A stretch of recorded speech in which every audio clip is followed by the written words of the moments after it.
everyone, I'm JG and welcome back to MusicForever, where today we're reviewing Metallica's Death Magnetic.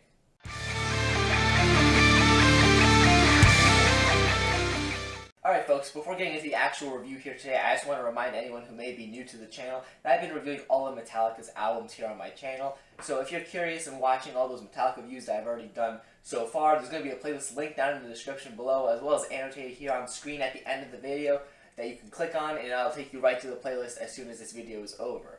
Of course, I recommend you do check those videos out because, it'll show you my opinions on Metallica's previous albums that come before Death Magnetic, as well as the videos I'm going to be doing for Hardwired to Self-Destruct, which comes after this, as well as the Beyond Magnetic EP.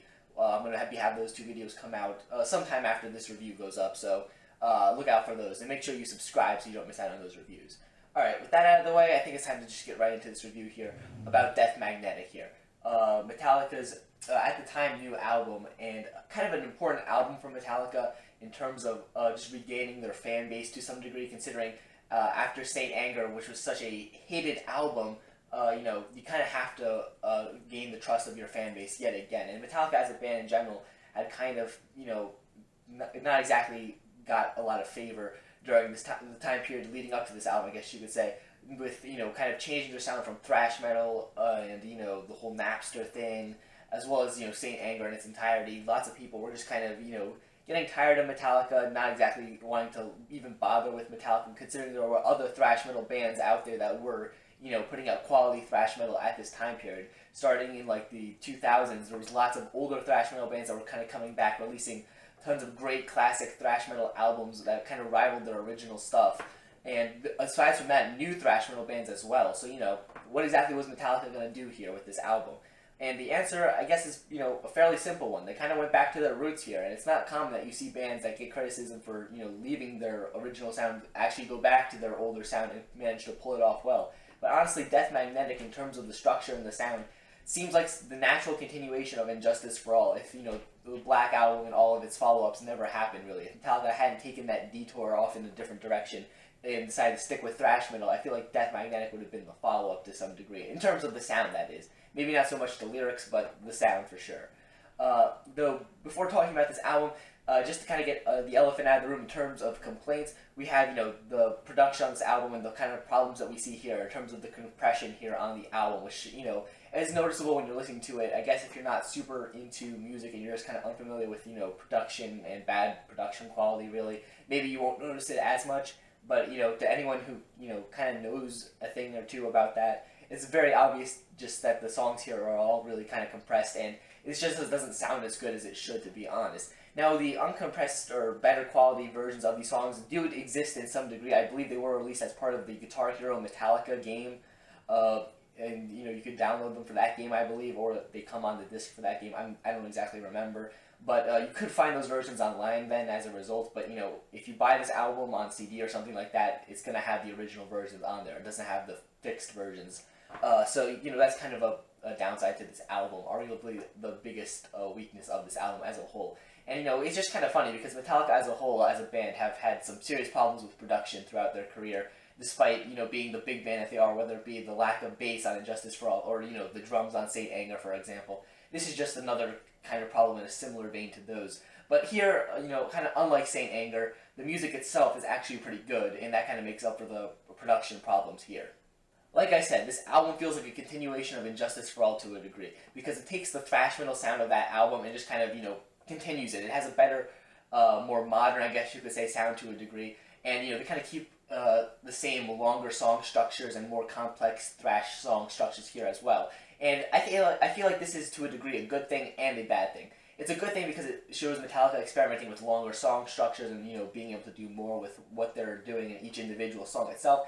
It's also a bad thing because, kind of like I've been mentioning in a lot of my Metallica reviews recently, the biggest downside or biggest weakness to Metallica in their newer works, really, ever since Load, is the fact that their albums are just too long, in my opinion. And the same is really for this album as well. It's over an hour long, around an hour and 15 minutes, about the same length as Saint Anger, but it's, only 10 tracks, all these tracks being really long. Once again, kind of like Saint Anger as well, there's no track that's under 5 minutes in length. The closest you get is the final track, My Apocalypse, which is really close to 5 minutes. It just barely passes the 5 minute mark, to be honest. But the rest of these tracks here are all like 8, 9 minute songs, and they're very long, to be honest. Which I do like the fact that the songs have a lot of time to kind of do their thing. But at the same time, just listening to this project all the way through, it can be a chore if you're not really in the mood for a long project or something like that. And it's only 10 tracks also, which on paper doesn't look like a lot, but when you actually listen to it, it seems like a lot more because these tracks are as long as they are. Fortunately, though, all these tracks tend to be pretty good, so it doesn't exactly make the album unlistenable or just a pain to listen to. Maybe like say Anger was. Here, at least, it's a good music that you're stuck listening to. The album starts off with "That Was Just Your Life," which is a great song, a great thrashy intro. It lets you know right away what exactly Metallica are going for here on this album. It tells you, hey, we're back to thrash, and it's better than what we had before, and it definitely shows that very well. Another track that's definitely interesting here, one of the ones that, at least for me, is rather interesting, is "The Day That Never Comes," which is track 4 on the album. Now, when I was getting into Metallica years ago, this is one of the first songs I heard from the band. So, I kind of have very fond memories of this song, and overall, I'd have to say this song is kind of more of a ballad-type track. It actually reminds me a lot of the track 1, of course, which you probably know because it's one of Metallica's most popular songs. Honestly, the structure of these songs are a bit similar, kind of starting off a bit slower, and kind of building up until a crazy guitar solo at the end of both tracks. This track, of course, like I said, it's more ballad-like. You have those softer vocals from James Hetfield, and of course he does get a bit more aggressive later on in the track, kind of like he does on 1 as well. Just with a bit more of a modern sound to it, I guess you could say. The guitar solo at the end is also great and kind of, crazy like in 1. I don't think it's quite as memorable as 1's guitar solo though, but, it's kind of pointless comparing the two at this point. It's its own separate song. The two songs themselves don't really have much of a relation besides a similar sort of, I guess you could say, structure to some degree. But I do like "The Day That Never Comes." It's one of my favorites, and of course I do have fond memories of the track, being that it was one of the first Metallica songs I really got into, along with tracks like "Battery" and "Enter Sandman." The track that follows up, "All Nightmare Long," is another standout here on the album. It's just, a great aggressive thrash metal song, and it's probably the best that kind of falls into that category here on the album. Arguably one of my favorites here on the entire track listing. I just love the aggression that they kind of provide here on the track. They have go into some more cool lyrics, what's his name? H.P. Lovecraft. That's the guy I was thinking of. I almost said someone completely different. That would have been pretty bad. But yeah, the lyrics once again kind of take inspiration from some of his works, kind of like some earlier Metallica songs like "Call of Cthulhu," obviously because it's Cthulhu. But this song itself, it just feels like kind of an older, thrashy Metallica track, but more modern to a degree. And that's kind of like I've been saying, what this album feels like as a whole. It feels like the progression of "Injustice for All," but maybe a bit more modern. There's also the track "The Unforgiven 3," which of course is a sequel to the previous two Unforgiven songs, the first being on the Black Album, the second from Reload. And I mentioned in my reviews of those albums that I did enjoy those songs, and "The Unforgiven 3" does actually offer some difference to those two tracks as well. Honestly, all 3 Unforgiven parts are rather different from each other. This one kind of seems to be dealing more with self-forgiveness in terms of the lyrics itself, which are different from the lyrics of the previous songs. But the song structure reminds me a bit more of the first Unforgiven, given that the verses feel a lot more aggressive, and then the choruses are a lot softer. But this song also is a bit noticeably different from the previous Unforgivens, because it does have a bit of a thrashier edge to it as well.